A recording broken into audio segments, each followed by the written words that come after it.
এক নতুন প্রত্যয়ের ঘোষণা। যমুনার সিদ্ধান্তে বদলে যাচ্ছে সরকারি কর্মচারীদের জীবন, নিরাপত্তা, সম্মান ও স্থিতিশীলতার নতুন দিগন্ত। বাড়ি ভাড়া ৮,০০০ টাকা নির্ধারণ, চিকিৎসার ভাতা ১০,০০০ টাকা নির্ধারণ। প্রিয় দর্শক, সম্মানিত সহকর্মী এবং দেশের প্রিয় সরকারি কর্মকর্তা কর্মচারীবৃন্দ, আজ আমি এমন একটি অধ্যায়ের কথা বলতে এসেছি যা কেবল একটি গেজেট বা অর্থনৈতিক সিদ্ধান্তের গল্প নয়। এটি একটি দীর্ঘশ্বাসের অবসান, একটি অপেক্ষার সমাপ্তি এবং একটি নতুন আশার সূচনা। আজকের এই দিনটি সেই মানুষগুলোর জন্য যারা সকাল থেকে রাত পর্যন্ত রাষ্ট্রযন্ত্রকে সচল রাখেন, কিন্তু নিজের পরিবারের ভবিষ্যৎ নিয়ে বারবার দুশ্চিন্তায় পড়েন। আজকের এই সিদ্ধান্ত তাদের সেই দুশ্চিন্তার জবাব।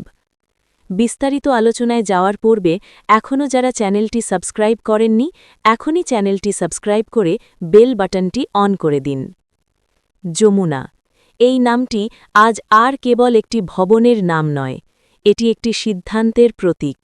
এই ভবনের ভেতরেই আজ বসেছিল এক গুরুত্বপূর্ণ বৈঠক। সেখানে ছিল গভীর মনোযোগ, বাস্তবতার বিশ্লেষণ এবং সবচেয়ে বড় কথা, কর্মচারীদের জীবনের বাস্তব চাহিদার প্রতি সম্মান।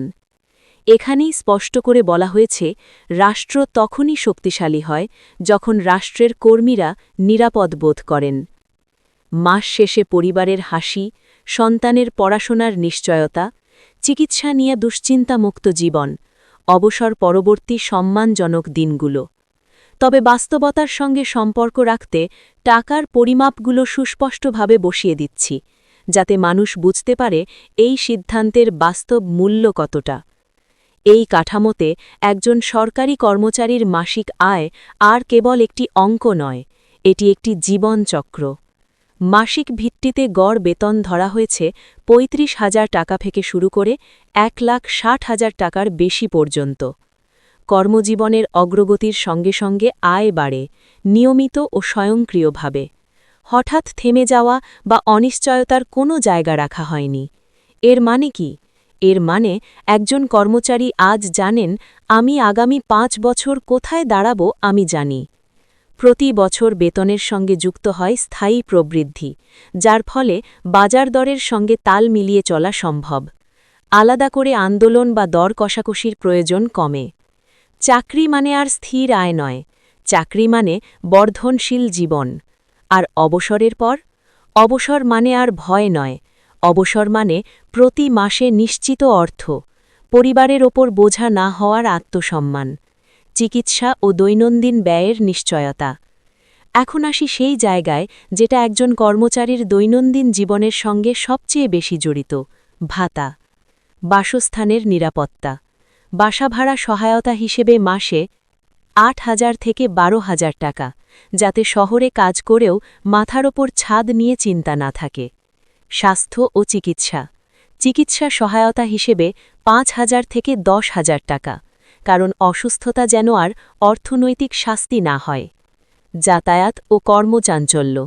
দৈনিক অফিস ও দাপ্তরিক চলাচলের জন্য ৫,০০০ থেকে ৮,০০০ টাকা। সন্তানের ভবিষ্যৎ। শিক্ষা সহায়তায় ৫,০০০ থেকে ৭,০০০ টাকা, কারণ কর্মচারীর সন্তান মানেই সীমাবদ্ধ স্বপ্ন, এটা রাষ্ট্র মানে না। যোগাযোগ ও আধুনিক কাজ। যোগাযোগ ব্যয়ে ৫,০০০ থেকে ৬,০০০ টাকা। দায়িত্ব ও ঝুঁকির স্বীকৃতি। ঝুঁকিপূর্ণ ও অতিরিক্ত দায়িত্বে ৬,০০০ থেকে ১০,০০০ টাকা। দুর্গম এলাকায় কাজের সম্মান। বিশেষ এলাকার জন্য ৭,০০০ থেকে ১২,০০০ টাকা। দীর্ঘ কর্মঘণ্টার সহায়তা। খাবার ও টিফিনে ৫,০০০ থেকে ৬,০০০ টাকা। উৎসব ও সামাজিক মর্যাদা। উৎসবে গড়ে ৮,০০০ থেকে ১২,০০০ টাকা। অতিরিক্ত কাজের মূল্য। ওভারটাইম ও বিশেষ কাজে ৫,০০০ থেকে ৯,০০০ টাকা। পেশাগত পরিচ্ছন্নতা। পোশাক সহায়তায় ৫,০০০ থেকে ৭,০০০ টাকা। দক্ষতা ও সততার পুরস্কার। প্রণোদনায় ৬,০০০ থেকে ১০,০০০ টাকা। এই কাঠামো দুর্নীতির ঝুঁকি কমায়, কাজে মনোযোগ বাড়ায়, সেবার মান উন্নত করে, প্রশাসনে আনে স্থিতিশীলতা। এক কথায়, ভালো বেতন মানে ভালো প্রশাসন। নেতৃত্ব থেকে স্পষ্ট বার্তা এসেছে, কর্মচারীর প্রাপ্য নিশ্চিত না করলে উন্নয়ন টেকসই হয় না। এই বক্তব্য কাগজে নয়, এই সিদ্ধান্তে বাস্তবায়িত হয়েছে। এটি শুধু আরেকটি পে স্কেল নয়, এটি একটি মানসিক মুক্তি, এটি একটি রাষ্ট্রের পক্ষ থেকে স্বীকৃতি। আজ একজন সরকারি কর্মচারী বলতে পারেন, আমার ভবিষ্যৎ অনিশ্চিত নয়। এই বিশ্বাসই একটি দেশের সবচেয়ে বড় শক্তি।